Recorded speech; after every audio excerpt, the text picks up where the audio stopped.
Hello guys, welcome to my channel cinema world. आज हम बात करने वाले हैं 2025 में रिलीज़ की गई मूवी मिसेस। इस मूवी को ZEE5 OTT प्लेटफॉर्म पर रिलीज़ किया गया है। इस मूवी की डायरेक्टर है आरती कड़व और कास्टिंग में है सानिया मल्होत्रा, निशांत दहिया और कंवलजीत सिंह। राइटर्स हैं हरमन बवेजा, अनु सिंह चौधारी और आरती कड़व। तो चलिए शुरू करते हैं इस फिल्म की कहानी। ये कहानी है एक लड़की रिचा की, जिसे डांस करने का बहुत शौक है, पर उसके घर वालों को उसकी शादी जल्द से जल्द करनी थी। उसको देखने के लिए एक लड़का आता है जिसका नाम है दिवाकर, जो एक डॉक्टर है। उससे बात करने पर रिचा को दिवाकर एक बहुत ही अच्छा लड़का लगा। जल्द ही उनकी शादी हो जाती है। रिचा अपनी नई जिंदगी को लेकर काफी खुश होती है, पर शादी के दूसरे दिन ही उसको किचन का सारा काम संभालना होता है। सबसे पहले वो घर का खाना बनाती है, फिर बर्तन धोती है। फिर रात को दिवाकर रिचा के करीब आने की कोशिश करता है। रिचा दिवाकर से साफ साफ कह देती है कि अभी उसका मूड नहीं है, पर दिवाकर उसकी नहीं सुनता है और ज़बरदस्ती शुरू हो जाता है। दूसरी ओर रिचा की सास घर का सारा काम संभाल रही होती है। इस मूवी में दिखाया गया है कि एक तरफ घर के मर्द मज़े से अपनी ज़िंदगी जी रहे हैं, तो दूसरी ओर सारी औरतें नौकरानियों की तरह घर का सारा काम कर रही हैं। दिवाकर नहाकर बाहर आता है और रिचा से अपने कपड़े मांगता है। रिचा को ये बात बहुत बुरी लगती है कि दिवाकर अपने कपड़े खुद नहीं ले सकता। हमें ये देखने को मिलता है कि दिवाकर और उनके पिता दोनों खाना खाते समय भी ऐसे ही ऑर्डर्स देते रहते हैं घर की औरतों को। दिवाकर के पापा को तवे से उतरी रोटियां ही चाहिए होती है खाने के समय। रिचा और उसकी सास घर के मर्दों के खाने के बाद ही बैठ के खाना खाती थी। रिचा की सास उससे कहती है कि उसे अपनी प्रेग्नेंट बेटी के पास जाना है उसकी देखभाल करने के लिए। रिचा की सास उसे घर का सारा काम समझाकर चली जाती है अपनी बेटी के घर, और अगले दिन से रिचा को सारे घर की जिम्मेदारी अकेले ही संभालनी है। रिचा खाना बनाने लगती है और अपने ससुर के लिए चटनी पीसने लगती है सिलबट्टे पर, और मिर्ची रिचा के आँख में चली जाती है। अब रिचा ने चटनी को फूड प्रोसेसर में डालकर बना देती है। फिर खाना खाते समय उसका ससुर उससे कहता है कि उसको वो चटनी नहीं खानी क्योंकि वो फूड प्रोसेसर में बनी हुई है। फिर सारा किचन का काम समाप्त करके रिचा डांस की वीडियोस देखने लगती है। फिर वो किचन में जाती है और ऐसे ही म्यूज़िक सुनते सुनते डांस करने लगती है, पर पीछे से उसका ससुर किचन आ जाता है और उसे डांस करता हुआ देख लेता है। और दूसरी तरफ दिवाकर को टाइम से लंच नहीं मिलता है। रिचा को लंच बनाने में समय हो जाता है, वो लेट हो जाती है और उसके ससुर जी खाने में कमी निकालते हैं। दिवाकर घर को नाराज़ होकर आता है और रिचा से कहता है कि वो 12 घंटे काम करता है और तुम टाइम पर खाना भी नहीं भेज सकती।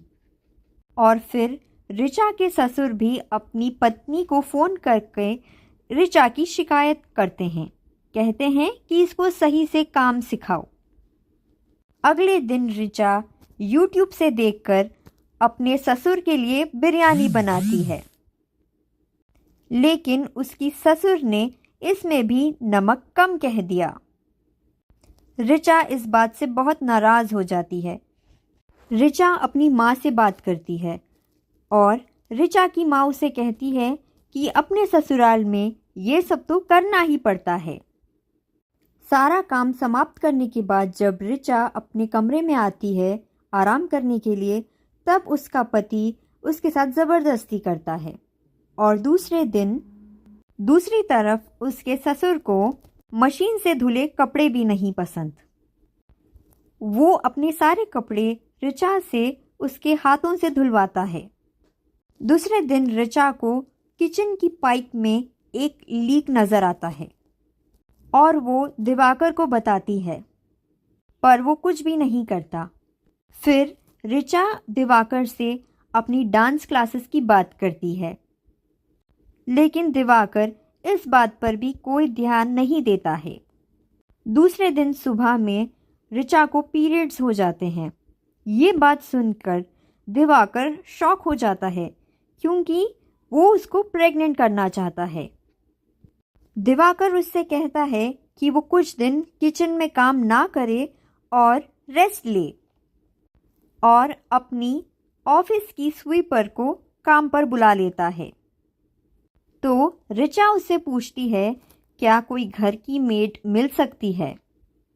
तो वो स्वीपर कहती है कि नहीं, क्योंकि तुम्हारे घर वाले बहुत किचकिच करते हैं।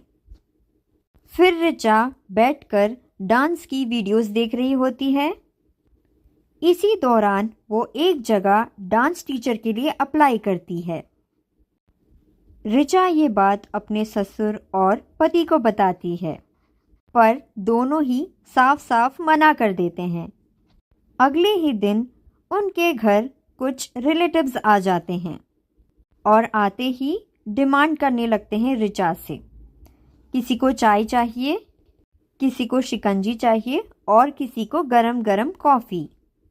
ऋचा किचन में जाती है और ये सब बनाने लगती है, और वो रिलेटिव ऋचा की बनाई हुई शिकंजी में भी कमियां निकालने लगता है और अलग खाने की डिमांड रखता है। ऋचा को सारा काम करना पड़ता है और अगले दिन भी 4 बजे उठना पड़ता है और वे घर का सारा काम करती है। सारा काम समाप्त होने के बाद वे जॉब इंटरव्यू की तैयारी करती है और जाने का सोचती है, पर तभी उसके ससुर उसको रोक देते हैं और कहते हैं कि तुम्हारी सास ने भी पीएचडी की हुई है, लेकिन अब वे घर संभाल रही है और तुम्हें भी ऐसा ही करना होगा। ऋचा ये सुनकर बहुत नाराज़ हो जाती है और फिर शाम में ऋचा दिवाकर के साथ अपनी एक दोस्त के घर जाती है और वहाँ डांस की बात उठती है। वहाँ उसका दोस्त का पति बहुत सपोर्टिव होता है। ये देखकर दिवाकर भी ये दिखाने की कोशिश करता है कि वह भी बहुत सपोर्टिव है। फिर ऋचा ने बोलना शुरू कर दिया कि ये तो खाने की टेबल से उठते भी नहीं हैं, इनके लिए मैं तो फ्री की काम वाली हूँ। दिवाकर ये सब सुन के गुस्सा हो जाता है। घर जाकर ऋचा उसे मनाने की कोशिश करती है। ऋचा दिवाकर से सॉरी बोलती है और फिर दिवाकर सीधा ऋचा के ऊपर चढ़ जाता है। और दूसरे दिन जब दिवाकर दोबारा ऋचा पर ज़बरदस्ती करने की कोशिश करता है, ऋचा उसे रोक देती है और कहने लगती है कि तुम तो मेरी बिल्कुल भी नहीं सुनते और ना प्यार से बात करते हो, मेरे डिज़ायर्स का क्या। दिवाकर ये सुन के दोबारा गुस्से में आ जाता है और ऋचा से कहता है कि तुम्हें काफ़ी एक्सपीरियंस है अपने डिज़ायर्स पूरे करने का। अगले ही दिन दिवाकर की बुआ आ जाती है। वो किचन में आती है और गंदगी देखती है और ऋचा से कहती है कि उन्हें खाना बनाने का बहुत शौक है। फिर ऋचा बड़े चाव से उनको अपनी डांस की वीडियोस बताती है। अगले दिन करवा चौथ का दिन आता है। दवाई ना खाने की वजह से बुआ को चक्कर आने लगते हैं। फिर बुआ ऋचा से कहती है कि तुम भी कुछ मत खाना, मैंने सुना है तुम्हें खाना बनाते हुए चुगने की बहुत गंदी आदत है। शाम को दिवाकर घर लौट आता है और ऋचा से कहता है कि वो अपनी डांस वीडियोस डिलीट कर दे और कहता है क्योंकि ये सब बिल्कुल भी अच्छा नहीं लगता। ऋचा कहती है कि वो ये बिल्कुल नहीं करेगी। ऋचा अपने पति के साथ ऐसे ही करवा चौथ मनाती है। दूसरे दिन उसके ससुर का बर्थडे होता है। उनका घर उनके रिश्तेदारों से भर जाता है और वो रिश्तेदार भी आता है जिसने पिछली बार शिकंजी में कमी निकाली थी। और वही रिश्तेदार फिर से शिकंजी की डिमांड रखता है ऋचा के सामने।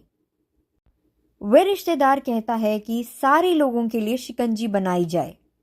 ये आदमी दिवाकर को ऋचा जैसे डांस करके दिखा रहा होता है और दिवाकर से कहता है कि ये स्टेप तो तेरी बीवी का ही है।